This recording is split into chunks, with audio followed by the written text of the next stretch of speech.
বাজার থেকে হাজব্যান্ড পেঁপে নিয়ে এসেছে, কেটে দেখি ভেতরটা এরকম সাদা, পাকা পেঁপে, তাও আবার ভেতরটা এইভাবে সাদা। প্রায়শই আমাদের সঙ্গে এইভাবেই হয়ে থাকে। নমস্কার বন্ধুরা, উমাস কিচেনে আপনাদের সবাইকে স্বাগত। আপনাদের সঙ্গেও এই ঘটনাটা ঘটে থাকে? তাহলে এইরকম পেঁপে ফেলে দেবে না, এগুলো দিয়ে অনেক রেসিপি বানিয়ে নেওয়া যায়।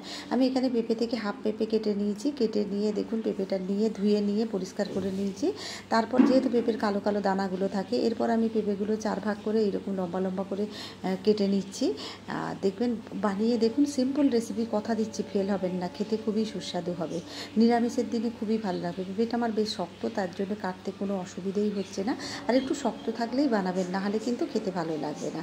এরপর দেখুন পেঁপেটা আমার মোটামুটি কাটা হয়ে গেছে। এরপর আমি এটাকে যেহেতু আমি ধুয়ে কেটেছিলাম তাই ধোয়ার দরকার হবে না। এবারে আমি একটা পাত্রের মধ্যে, ফুটো ফুটো পাত্রের মধ্যে তুলে নিলাম, কারণ আমি এতে লবণ আর হলুদ মাখিয়ে এটাকে ম্যারিনেট করব বা মাখিয়ে রাখবো, যাতে লবণ আর হলুদের জলটা ঝরে যায়। সেই জন্য আমি ফুটো ফুটো পাত্রে আমি নিয়ে নিলাম। আমি বেশিরভাগ কোনো কিছু লবণ হলুদ মাখিয়ে রাখলে এরকম ফুটো ফুটো পাত্রেই রাখি, যাতে জলটা ঝরে যায়।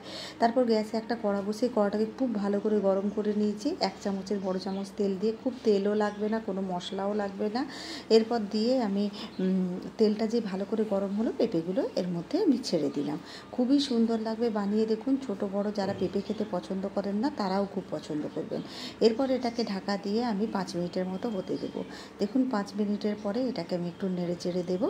নেড়ে চেড়ে দেওয়ার পরে দেখুন এটাকে আমি যতক্ষণ না পর্যন্ত এটা পুরো আবার ঢাকা দিয়ে দেবো, কারণ এটা পুরো, এর মধ্যে কোনো জলও যাবে না, কিছু না। পেঁপেটা যেহেতু শক্ত শক্ত আছে, সেই জন্য এটাকে ঢাকা দিয়ে দিয়েই করতে হবে। আর ঢাকা দিয়ে দিয়ে করলে পেঁপেটা সেদ্ধও হয়ে যাবে আর খেতেও ভালো লাগে। এরপর একে পুরো গোল্ডেন গোল্ডেন হওয়া পর্যন্ত, এর গায়ে যেমন ভাজা ভাজা হবে সেই রকম গোল্ডেন গোল্ডেন হওয়া পর্যন্ত এটাকে এইভাবে নেড়ে চেড়ে ভাজতে হবে। যা খেয়াল রাখতে হবে পেঁপেগুলো যেন ভেঙেও না যায় বা গলেও না যায়। এরপর আমি এতে 1/2 চামচের মতো চিনি অ্যাড করছি। চিনিটা অবশ্যই দেবেন, কারণ যদি পেঁপেটা খুব মিষ্টি হয় দেওয়ার দরকার নেই। এর মধ্যে 3টে কাঁচা লঙ্কা দিয়ে দিচ্ছি, যার জন্য একটু ঝাল ঝাল হবে, খেতে ভালো লাগবে। চিনিটা যদি পেঁপেটা খুব মিষ্টি হয় না দিলেও চলবে। আর যারা একটু বেশি মিষ্টি খেতে পছন্দ, তারা 2-4 দানা চিনি দিয়ে দেখবেন না, খুবই ভালো লাগবে। আর দেখুন পেঁপের গাটা গোল্ডেন গোল্ডেন হতে শুরু হয়েছে, আর পেঁপেটা খুব ভালো সেদ্ধও হয়ে গেছে। এরপর নেড়ে চেড়ে এটাকে আরও সব 2 সাইডটাই যাতে গোল্ডেন গোল্ডেন হয়ে যায়, এইভাবে ভেজে নেব।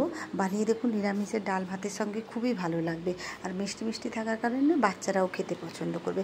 আর যারা পেঁপে খেতে পছন্দ করে না, তাদেরও এটা খেতে খুবই ভালো লাগবে। দেখুন এইভাবে নাড়তে নাড়তে আমার ধারগুলো গোল্ডেন গোল্ডেন হয়ে গেছে। এইভাবে একবার বানিয়ে দেখুন না। পেঁপের তো অনেক রেসিপি ট্রাই করেছেন, এই রেসিপিটা একবার ট্রাই করে দেখতে পারেন, কথা দিচ্ছি ফেল হবেন না। চলুন দেখুন 2 সাইডে গোল্ডেন গোল্ডেন হয়ে গেছে। গ্যাসের ফ্লেমটা অফ করে এটাকে সার্ভ করে দেওয়া যাক। আপনাদের কেমন লাগলো অবশ্যই কমেন্ট করে জানাবেন।